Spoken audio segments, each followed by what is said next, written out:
Hello everyone and welcome to Homestead for a Living. A while back I did a video about our three sisters garden where we planted squash, corn, and beans together for the symbiotic relationship, and the beans were climbing up the corn stalks. And I wanted to show kind of an extension of that because you can use a lot of plants as a trellis for beans or for peas or other climbing vegetables like that. And it can save you a lot of time and money having to deal with building trellises or poles or anything else for them to climb. And so I wanted to show how we kind of accidentally did it over here. This was not particularly intentional, but we planted these beans to grow up our railing on our deck. I don't know if you can see the railing. I'll show you from this side. And that was really successful. It's done really well. These beans are all over and they're loving the extra light and air, and we're able to pick them right off of our porch, which is really fun. But we also planted these giant canna plants. These are really fun. They give us some privacy.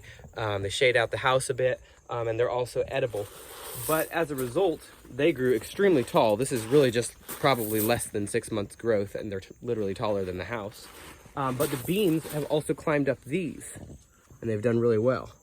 And these canna plants are very strong, very sturdy, and so they provide incredible support. As you can see, they're just absolutely full of food.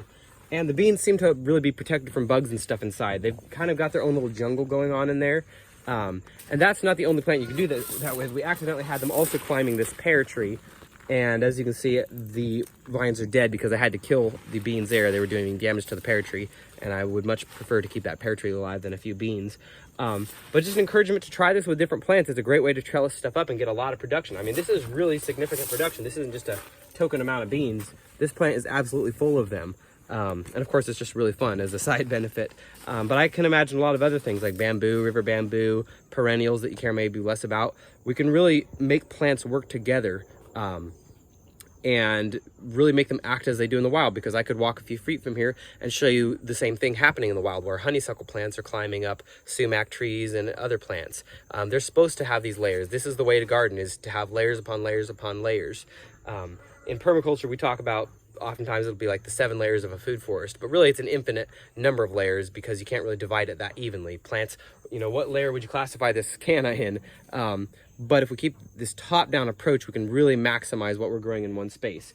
Besides the beans, we can be eating these leaves, we can be eating the tubers. We have a ton of production. Every little bit of everything in this particular spot is edible, which is really cool. So just an encouragement to get outside of the box and really make plants work together for you. You'll get a lot more grown that way. In the meantime, y'all stay safe, be well, and happy homesteading.